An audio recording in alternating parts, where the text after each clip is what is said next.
Freelancers, small business owners, consultants, and solopreneurs. Some people are just drawn to working for themselves. I'm Owen Roth. In this show, I have conversations with self-employed folks about their career journeys. Welcome to the Bossless Path podcast. And here we go. Today I'm joined by Chris Nordyke, co-owner of Floodlight Consultant Group. Chris, thanks for being here. Yeah, man. I've been excited to chat.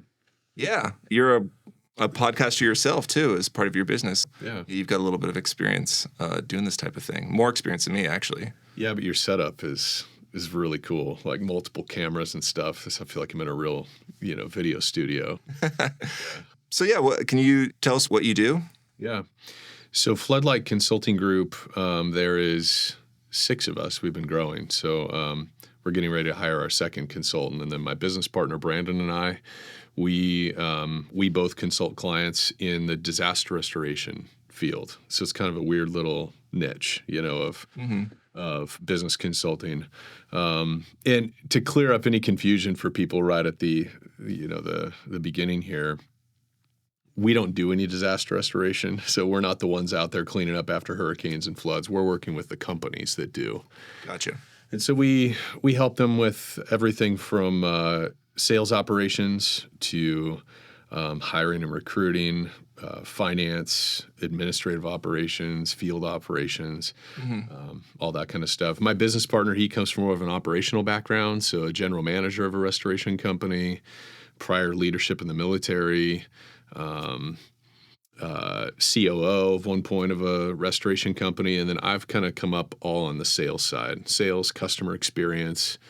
I was VP of sales for a little regional restoration company here in the area and ran a team of salespeople. And so I kind of came up on that track and he came up on ops side. Yeah. And so together, we can really come alongside companies and kind of help them navigate growth.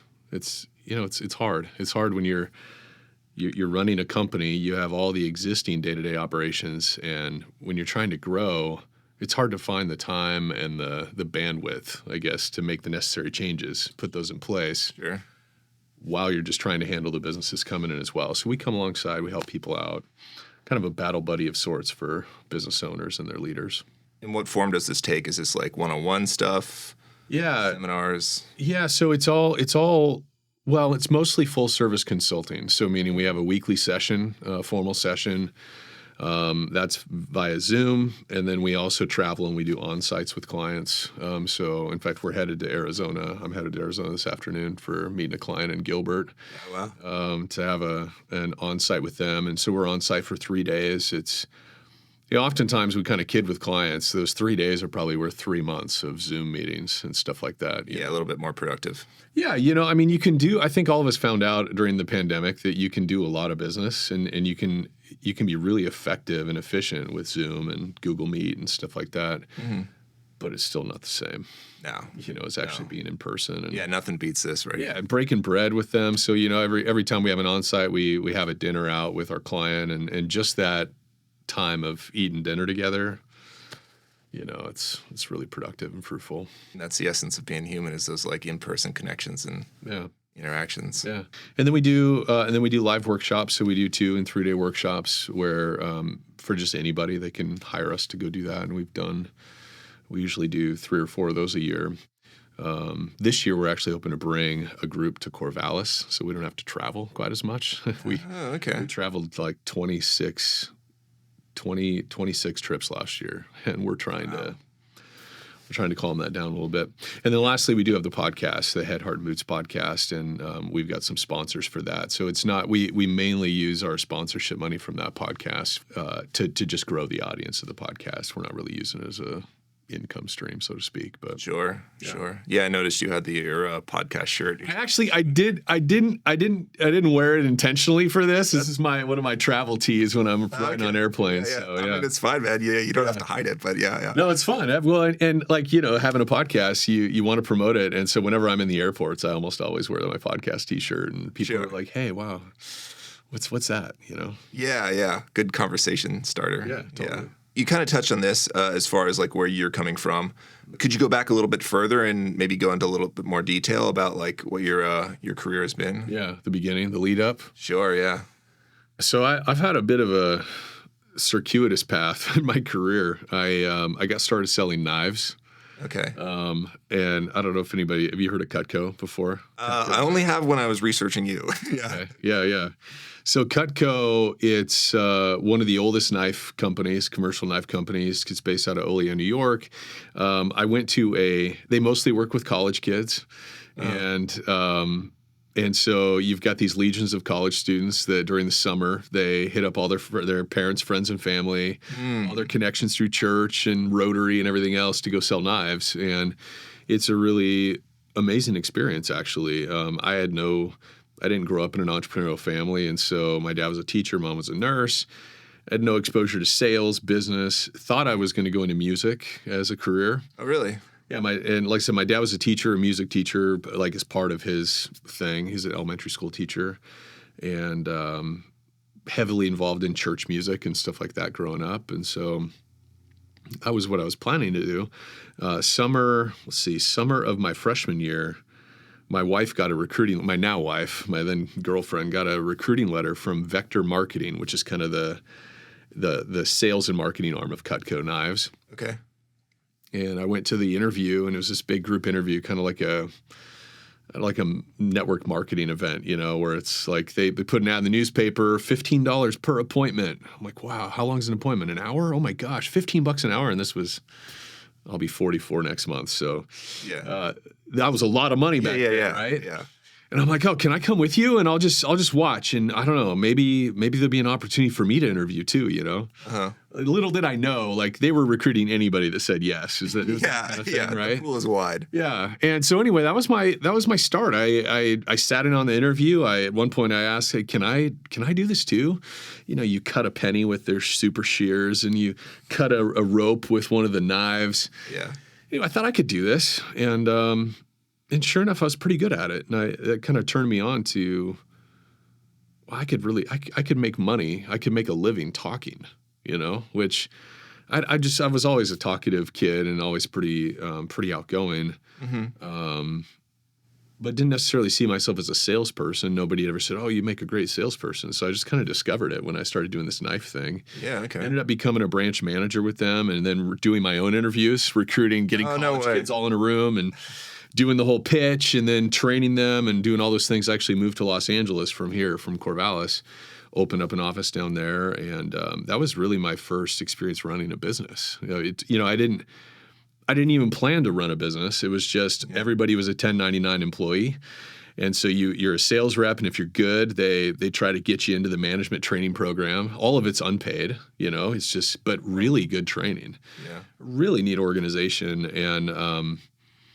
And so I went through an 8-month training while I was in my sophomore year at LBCC, studying some business classes and things like that. Driving several times a month up to Seattle for trainings and Portland. And then ultimately I had to pick, do I go to Bellevue, Washington, or do I open an office in Los Angeles? And small town Corvallis kid, I'm like, I'm going to LA. Oh yeah, you want bigger. I wanted to experience, so at that time I was 20 years old. And then moved to LA, ran an office for a couple years. My wife was still up here. Wow, at 20, this all seems like it happened quite fast. Yeah, man. I mean, literally within like 8 months, I'm loading up a U-Haul with some used office furniture behind my Honda Civic. And this little tiny U-Haul. Yeah. And I borrowed my grandparents gave me $3,000, which is a lot of money back then, to like help me startup money. I was like, we want to help you with this. I'm like, okay. So I'd spent all my knife money because I didn't know how to manage my money at that point. I was 19. I mean, who does at that age? So I had $3,000. I had the only $3,000 my grandparents gave me, and I had a U-Haul of used office furniture. And I got down to LA, and I had to find and negotiate an office lease. It was a huge learning experience. Oh wow! So they don't help you out on that. It's just they train you. So as you're going through the training, like you learn how to read leases, and they were teaching you how to negotiate as a short-term lease with an option to lease it for the remainder of the year, all this kind of stuff. And so I got down there and started hunting for office space and putting in some proposals and somebody took, I remember it was $1,050 a month for this little East Torado Plaza down off Citrus Boulevard in Covina, California. And it was like a little 600 square foot office space, had a big kind of training room, a small receptionist office where I had my desk and I had to go hire a receptionist. And I started placing ads in the LA Times for recruiting students and sending out mailers to like USC and Pasadena City College, I think it was, and Citrus, like all of these, students to try to recruit. And and that summer, I think I recruited like 110 sales reps, and it was wild. So that, so that kind of like stoked I realized two things. One, I liked business. I liked public speaking. I liked training. I liked recruiting. I liked all the things that I was doing. It was really fun because I got to talk a lot and I got paid to talk.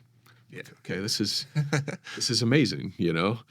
And meanwhile, I had friends who were like doing construction to put themselves through school and stuff, just working their butts off, Yeah. And so it was really exciting. And but my wife had no intention of moving to Los Angeles, and so I just knew, okay, I need to eventually get back up to Oregon. And so after a couple of years, I closed that office. We got transitioned to a different manager and came back up here, had a brief stint selling cars. Okay. Kind of a funny story around that if you're interested at all. Yeah, let's hear it now. Yeah. So I was University Honda here in town, owned by Ron Thies, really great family. The sales manager there was Todd Powell, and I'm still friends with Todd today. Okay. Todd's now the sales manager for Girding Builders here in town. Anyway, I walk in on a Saturday and I'm in like khaki pants and a shirt and tie. And I really, to be honest, at that time of my life, I felt like I was hot stuff, here at 20 years old, packed my bags, moved to Los Angeles. Yeah, you built some confidence. I built some confidence and a fair bit of ego. Yeah. And so anyway, I was coming back from that. And I walk in, I'm just hunting around for a job, and because I don't have my college degree, right? And at the time, that was a bit of a holdback for me in terms of going and getting like a corporate job or something like that, right? And so I walked into this dealership on a Saturday morning, and nobody's in the showroom, nobody's on the lot. I'm like, what's going on? Well, all the salesmen are back in the waiting room watching TV or something. It's like a slow day. And I walk in there, and all of them look up. And one guy was like, hey, how can we help you? And I said, well, I'm interested in applying for your sales manager job. I'm just moved here from Los Angeles. Manager. Yeah, sales manager, because I'd been a sales manager in LA. Yeah. I thought I was like, I'm just going to lateral move, Yeah. And like 2 or 3 of the guys kind of snickered. Yeah. And so, okay, well, tell us about yourself, And so I gave him the whole, elevator pitch of I was running a sales office with 100 sales reps down in Los Angeles, and Sure.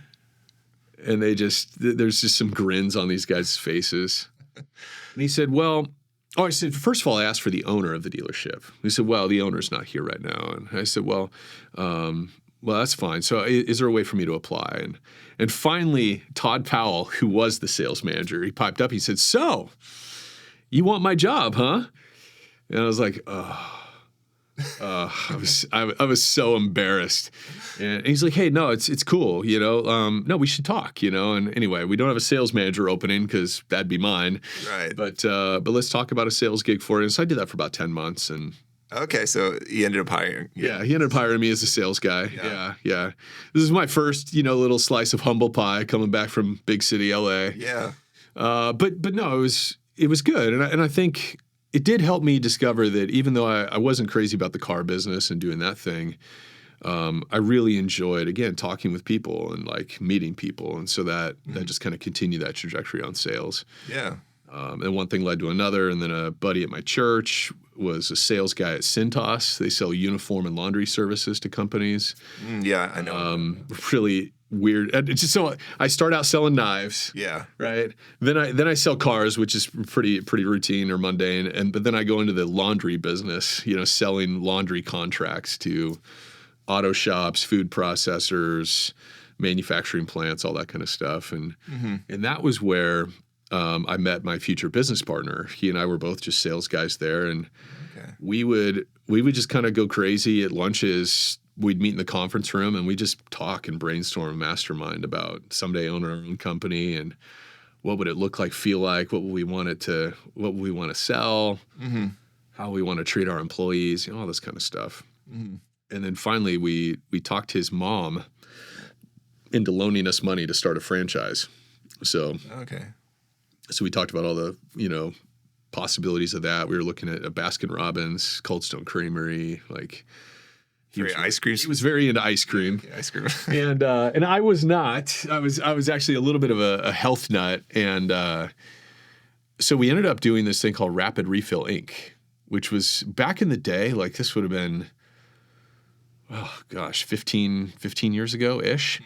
It was like when, HP cartridges were like $69 each. It's like $100 every time to replace your ink in your printer. They're pretty similar prices today. As a photographer, I know. Yeah. Yeah, it's crazy. Yeah. Right. And so we actually, through the Cintas job, we met this guy who was starting this franchise in downtown Eugene. And we were trying to sell him floor mats and aprons for all of his people. Yeah. And he's like, hey, can I show you my business? And we're like, sure. And he's walking us through, and everything's really organized in all these bins and these little manufacturing setups, and everybody seems kind of happy. And so we started asking him questions like, hey, so how's the business doing? He said, well, it's year one. This is our flagship location. I have another satellite across in Springfield. Yeah.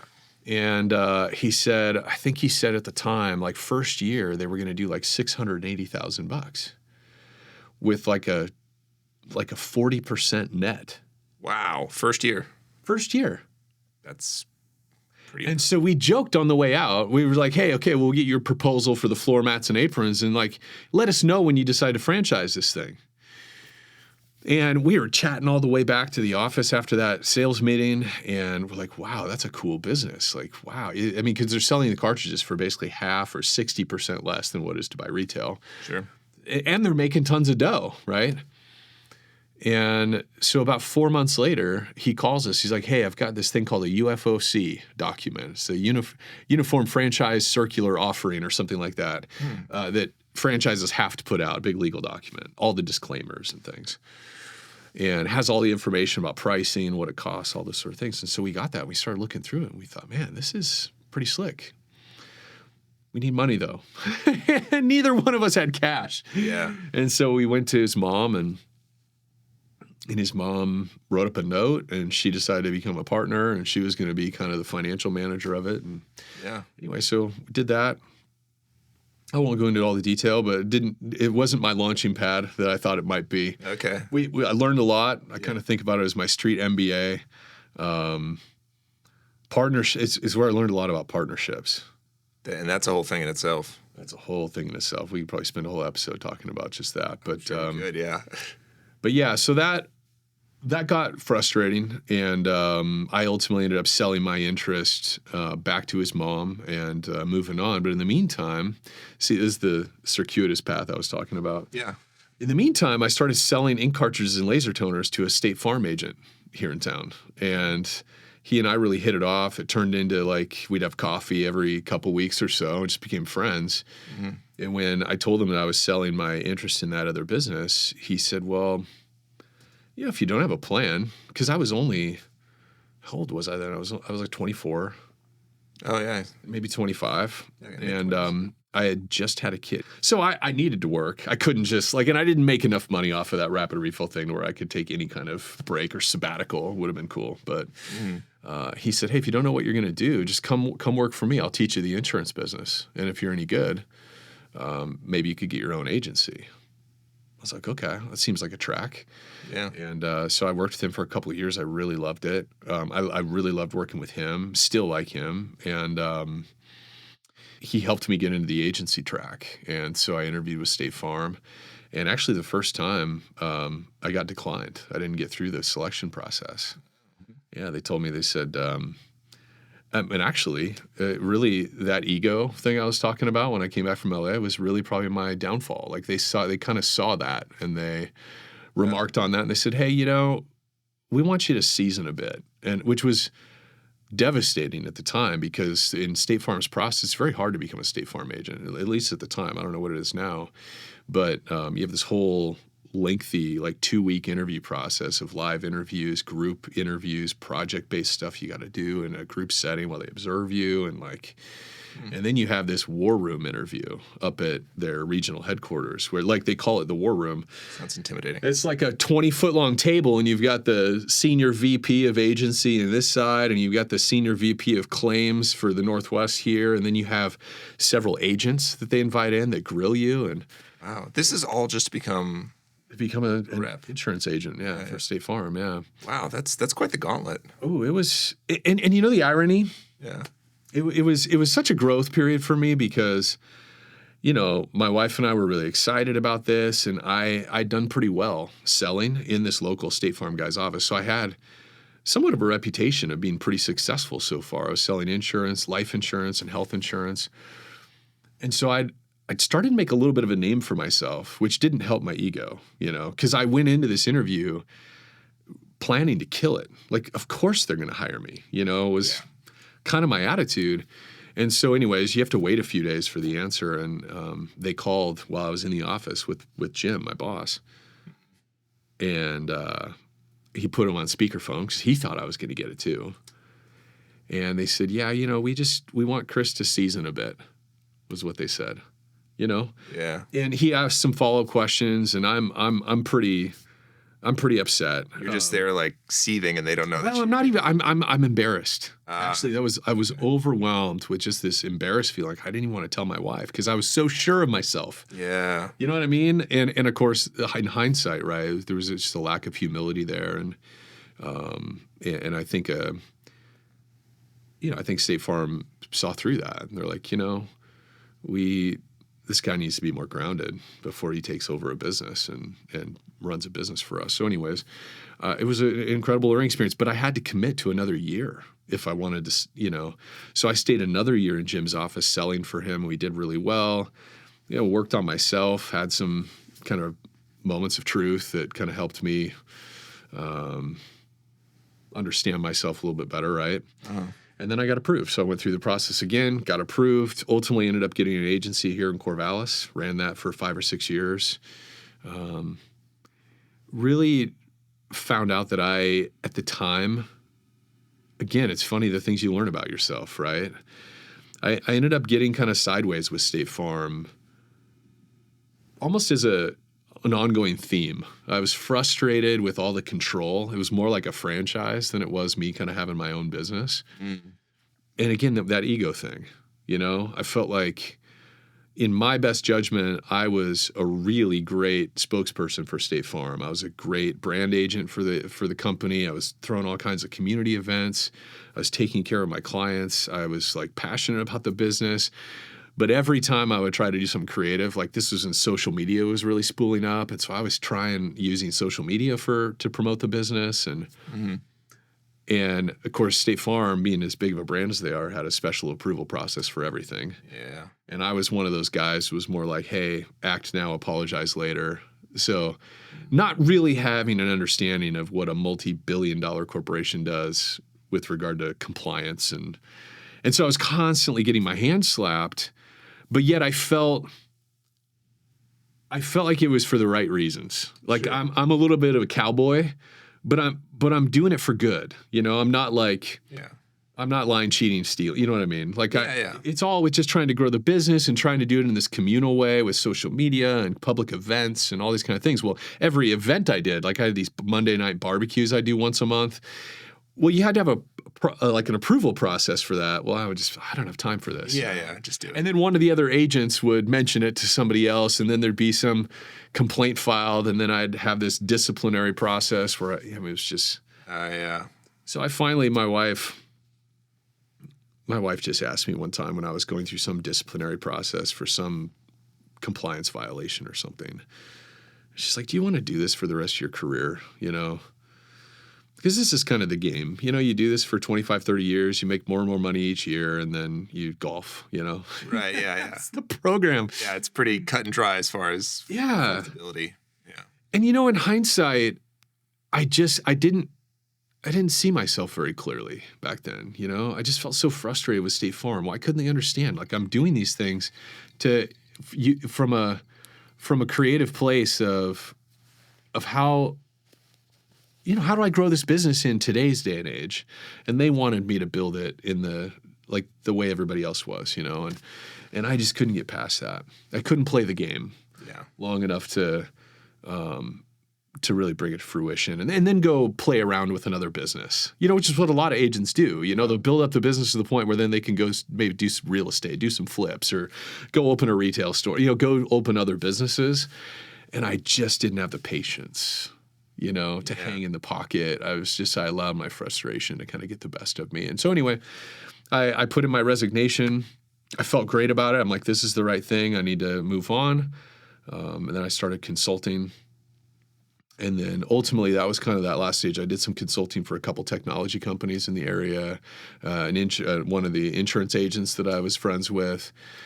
Consulting in what? It's like sales and marketing, kind of growth. To be honest, I had no idea what I was doing consulting. I was just making it up as I went. I was good at sales, and I was good at communications. And so I was coming, and sales is really hard for a lot of companies, to figure out lead gen and all that stuff. And so I was basically doing sales and marketing consulting, but struggling with it. It's like anybody who's done like independent solo consulting.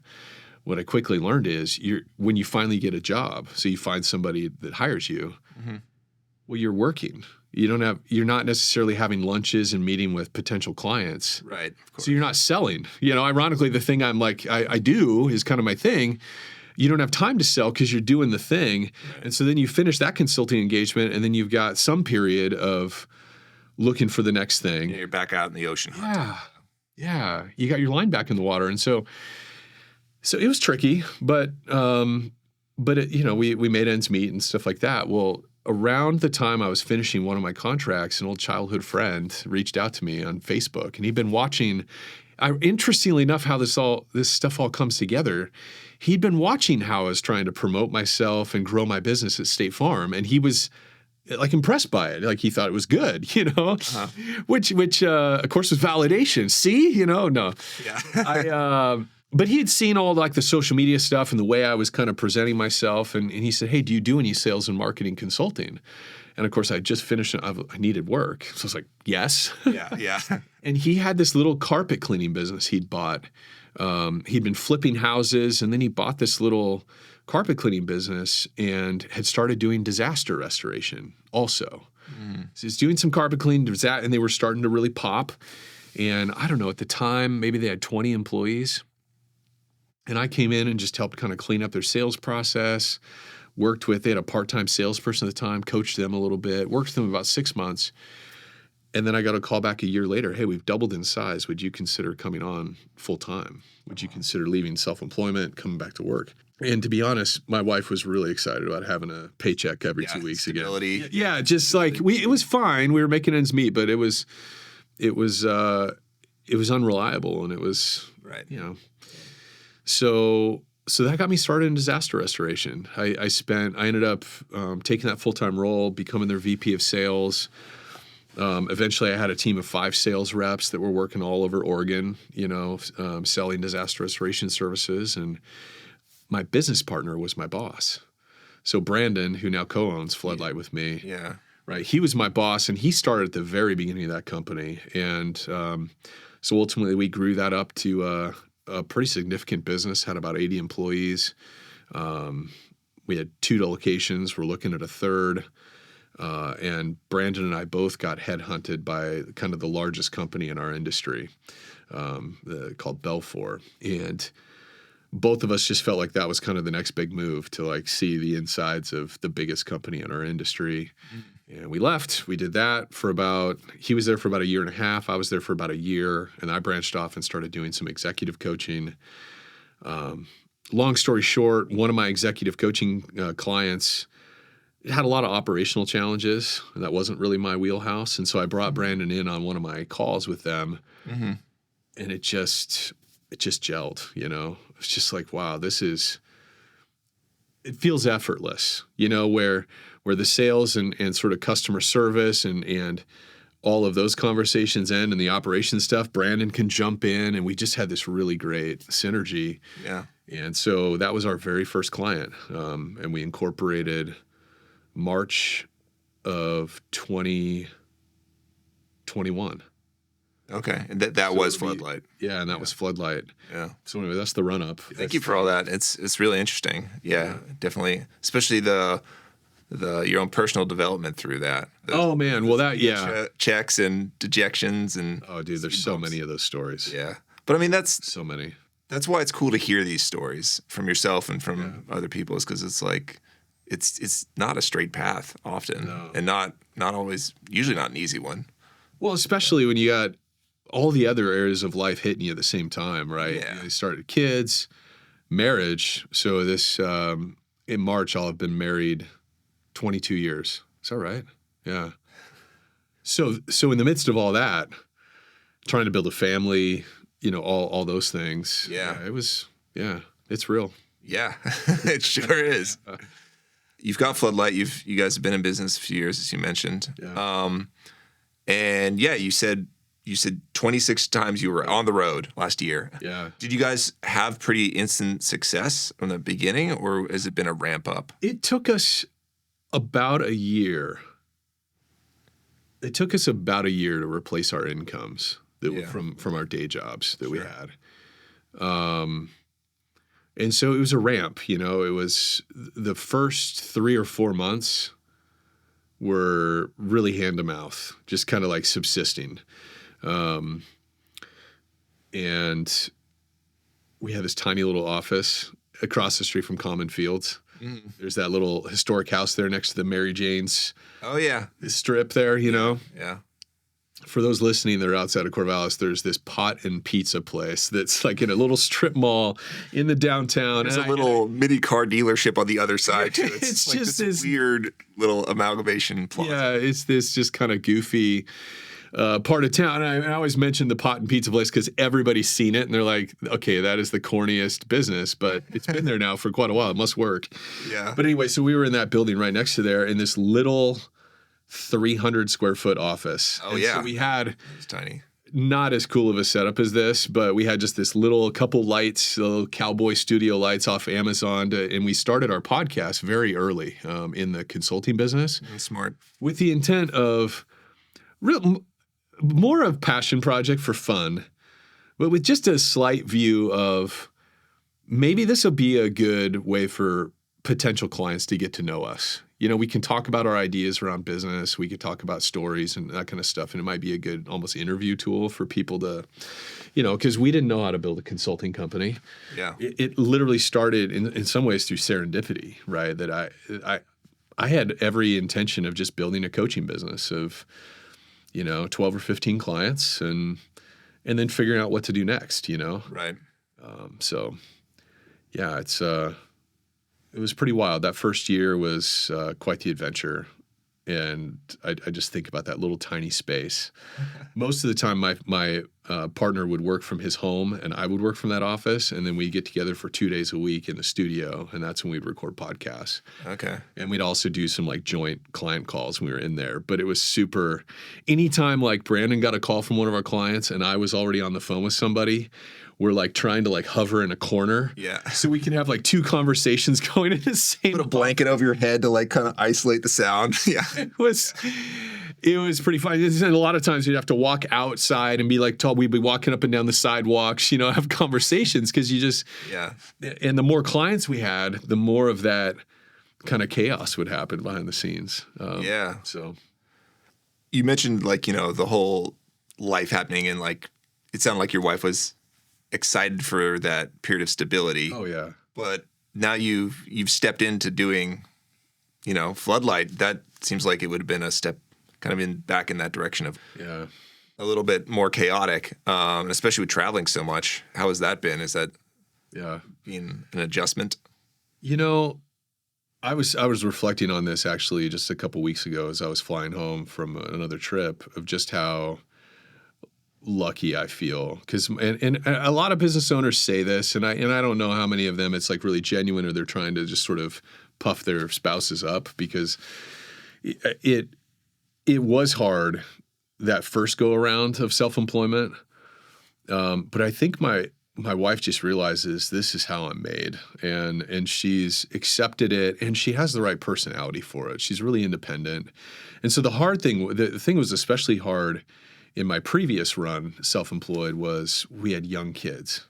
And that different phase of life. Really hard.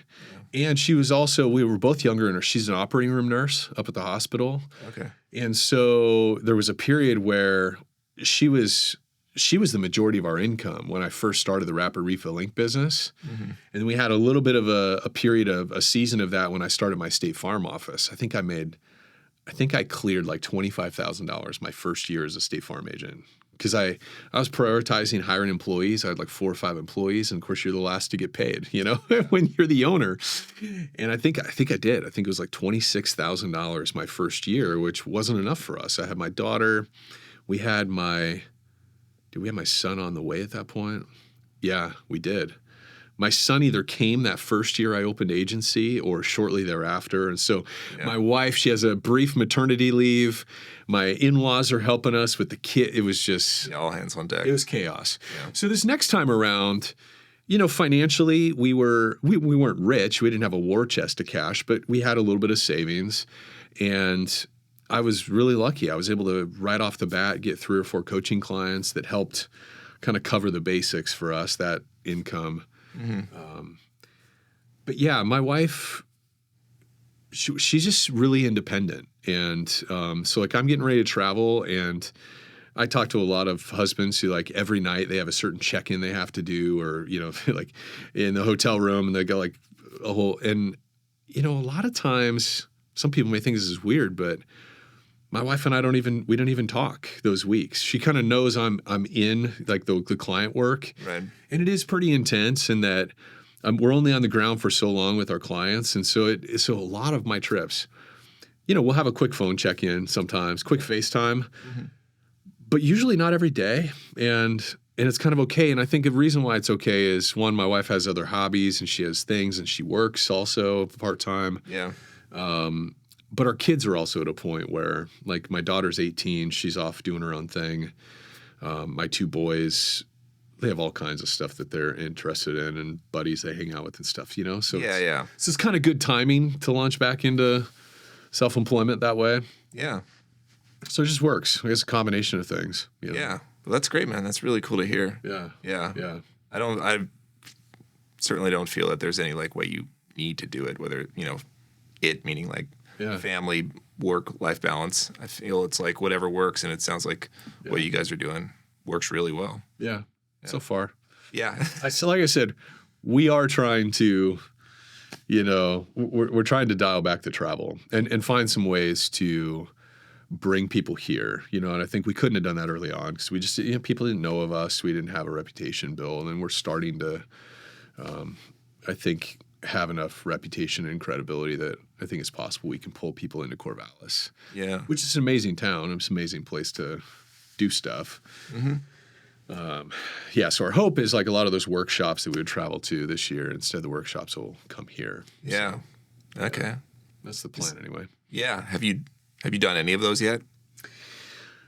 Locally? No. No. Okay. So that is to be tested waters. We want to do it at the View. The place. Is that on 2nd there? Yeah. Like the south side or south end? End? Day spa. Yeah.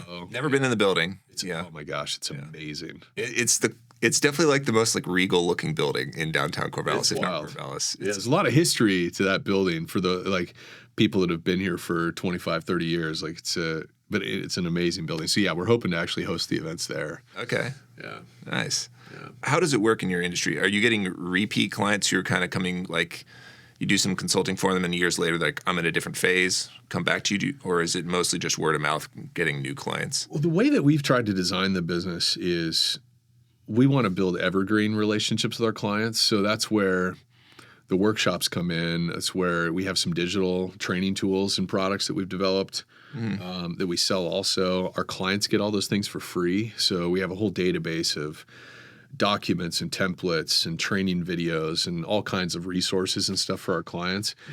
So the vision is that as we continue to grow our consultant team, each of the consultants has kind of a specialty. We're all generalists in the sense that we all work with individual clients. We don't do it as a team, kind of triaging clients. We have a principal consultant that we place with a client. But then everybody on the team has kind of a specialty, So like with me, it's the sales side. For Brandon, it's the leadership and operations side. Scott right now is huge on what we refer to as large loss. So you think about hurricanes and stuff like that. Scott has a lot of background in working hurricanes and safety programs with large teams, site management and stuff like that. And so when Brandon and I have one of our clients that is putting together a travel team or a catastrophe team, well, sometimes we'll bring Scott in to work with them on a short-term basis. And then he backs out and he's just working with his clients. So we kind of all flex to play a specialty role with each other's clients from time to time. And so that allows us to kind of flex and grow as our client grows. At least that's our vision. We've only been at it for 3 years, but we have quite a few of our clients that just keep renewing. We start with a 1-year agreement and they just keep renewing. So we have one client, two of our original clients right now that have been with us almost 3 years. And it looks like a lot of the rest of our book of clients are trending that way. We have ones drop off every now and then. Sure. And then we have some too that'll just kind of hit pause where they're not paying us. And then 4 months later, like you'd say, they hit another, either sticking point or another opportunity and they want some help. And so they'll bring us back in. So it'd be interesting to see how it evolves, over time. But yeah, so far that's kind of the trajectory. So I'm curious about how you found the confidence to be an authority figure in the field of restoration. Obviously, you've had a lot of experience in leadership and sales, and I know the sales is what you focus on. But do you ever was there a struggle with imposter syndrome at all, as far as I'm in this industry that I'm relatively new to? Oh yeah. And I'm getting paid to tell people how to do it. Dude, the imposter syndrome is constant and never ending. Yeah. Ever. I guess what I would say about imposter syndrome is I'm more conscious of it. I used to just feel it and it would make me feel small. I would lose my confidence, I would really second guess myself after interactions with clients and stuff like that. Yeah. But it was more subconscious. It was showing up as stress, anxiety. Honestly, when I'd come home kind of frustrated, angry, irritated, and I'm like, what is going on? You know? And over time, I feel like so many things in life, right? You circle around on things multiple times, right? It's like you have your lesson, and the lesson is up here. It's kind of up near the surface. Yeah. And you're like, oh, okay, that's a thing I do. Ooh, that's a thing going on inside me. And then years later, it surfaces again, and you kind of deal with it in a different way. And I've definitely experienced that throughout my career, but especially in consulting and the podcasting. I'll tell you what. Yeah. This as well as I do. All you feel in your bones is imposter syndrome the first few times you record a podcast. Oh, yeah. And that's taken, we're 111 episodes in, and I still at times, I second guess myself. What right do I have to talk about this topic? Really? I did this thing, I did that thing, I did the other thing, but so many people have done so much more. I totally get on that hamster wheel. Yeah. The most difficult thing for me and the biggest growing growth area for me has been having difficult conversations. These are where I really need to tell my client they're doing something wrong. That's and it's particularly hard when we work with a lot of really powerful kind of type A leaders.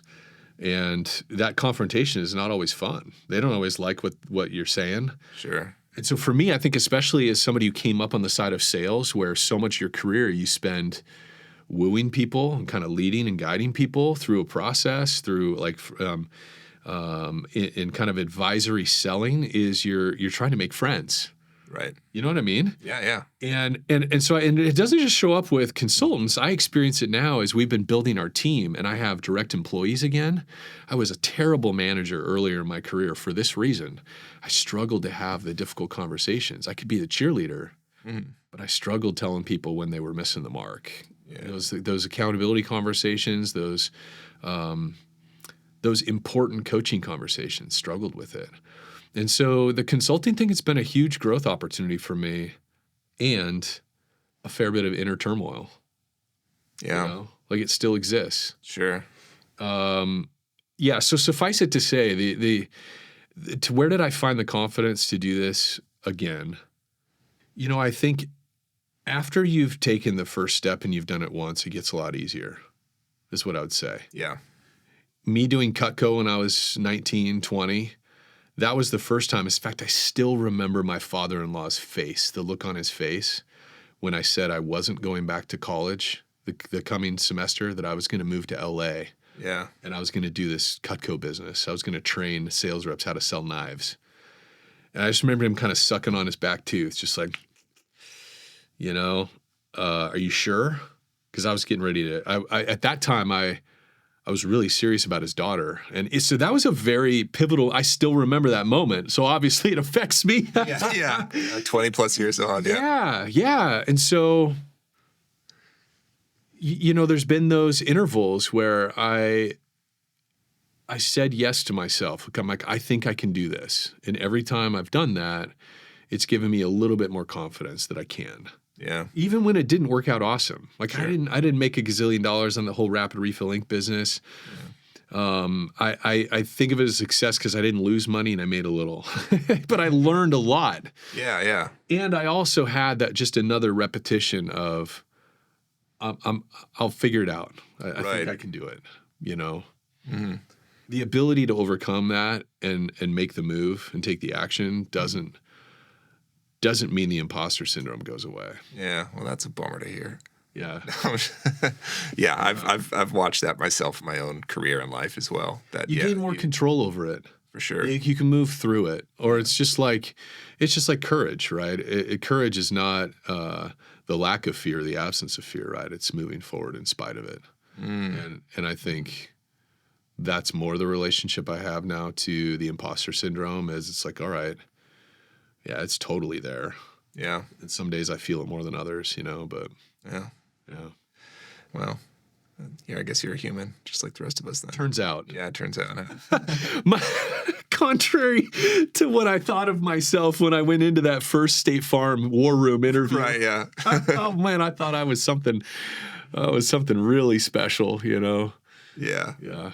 See where you are another 20 years from now. Yeah, maybe. I'm sure we'll laugh about most of this 20 years from now. Yeah. I mean, it's kind of the joy in life, actually, is being able to look back and reassess, look at things in a new frame and all that, new light. Yeah. Do you have goals of expanding this team really large and kind of stepping back as far as being involved in the consulting part of it yourself and more management? Yeah, 100%. Yeah. And again, this was more of the self-development piece coming up. I think Brandon and I realized that when we hired Scott, our very first consultant hire, that he was a better consultant than us. Yeah. Like he was better at it. He was more suited for it. There's certain things that are really difficult and require a lot of energy for Brandon and I in the consulting relationship, where we just saw Scott being really energized by those things, and that's always the magic combo, right? Is when you're really good at something, and you can make money at it, and it energizes you, like creatively, right? That's like the trifecta, sure. And we saw that in him. And we also just saw he had a little bit different wiring than us that just was more conducive to the consulting groove. There's a certain steadiness of just like deliberateness that's required. And Brandon and I we're more the prototypical entrepreneurs, visionaries, starters, not maintainers. And so we recognize is that the best consultant profile has more of that maintainer, optimizer kind of energy versus the starter, go make stuff happen. Sure. You know what I mean? Kind of profile. And so where we're headed with the business, really this year, as we have Brand and I have a couple of our clients rotate off, we're not going to replace them. We're still going to be, they may ultimately come back and we may end up working with them again, but we're going to start to downsize our book of clients to a much smaller book that we're working more intimately with, and then continue growing the team. And then what Brandon and I will do is add kind of this global layer where we can bring our stuff to group events of our clients. So global events that anybody who's working with Floodlight can attend, and it's private to Floodlight clients. And so we're really excited to do stuff along the lines of, culture building and leadership development within our teams, sales philosophy and customer experience training and stuff like that Brandon and I are really passionate about. Gotcha. And so then we'll do these monthly global sessions with clients. So we still get interaction and can build relationship with them, but their principal consultants are the ones that are doing kind of the day-to-day, work. Yeah. Yeah. And freeing us up to focus more on the podcast. But we did our first keynote at a big industry conference this last summer and really enjoyed that. Oh, awesome. Yeah. And so I think we'd like to do more of that kind of stuff. And well, that's all very exciting. Yeah. I'm glad that you've had success. And feel really lucky, man. Yeah. Really lucky. I mean, especially just all things considered with the pandemic.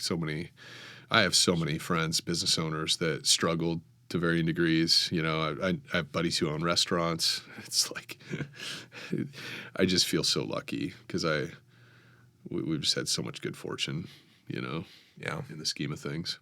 Yeah. Let's pivot actually there to what advice would you have for anyone who's considering a path of self-employment? Well, the money thing is a consideration, and every single time I've tried to make it a discipline. My wife and I both. It absolutely is a partnership. I'm really fortunate. I tend to be more the spender in life, and my wife is more the protector and kind of the frugal person. That pairing has been very successful. So people listening to this that are still young enough, they don't have a significant other or a partner. That's if you want to own businesses, I think considering that, it's a really important consideration in what partner you choose.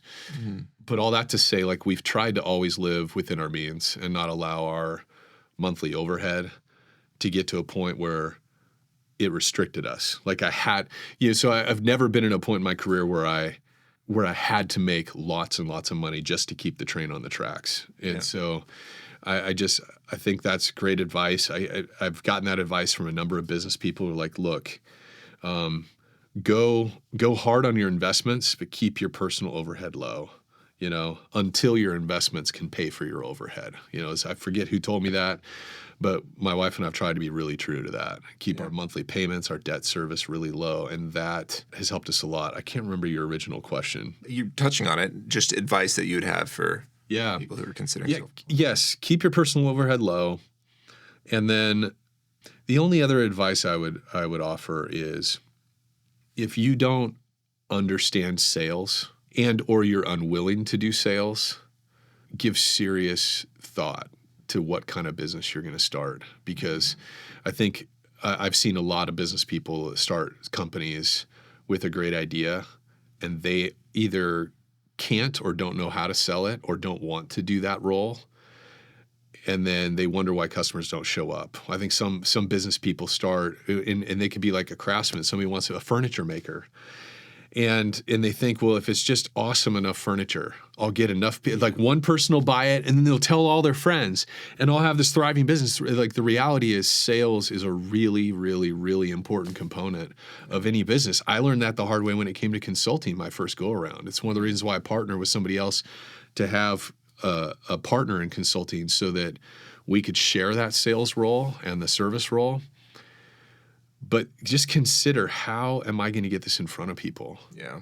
How am I going to convince people to use my service or buy my product?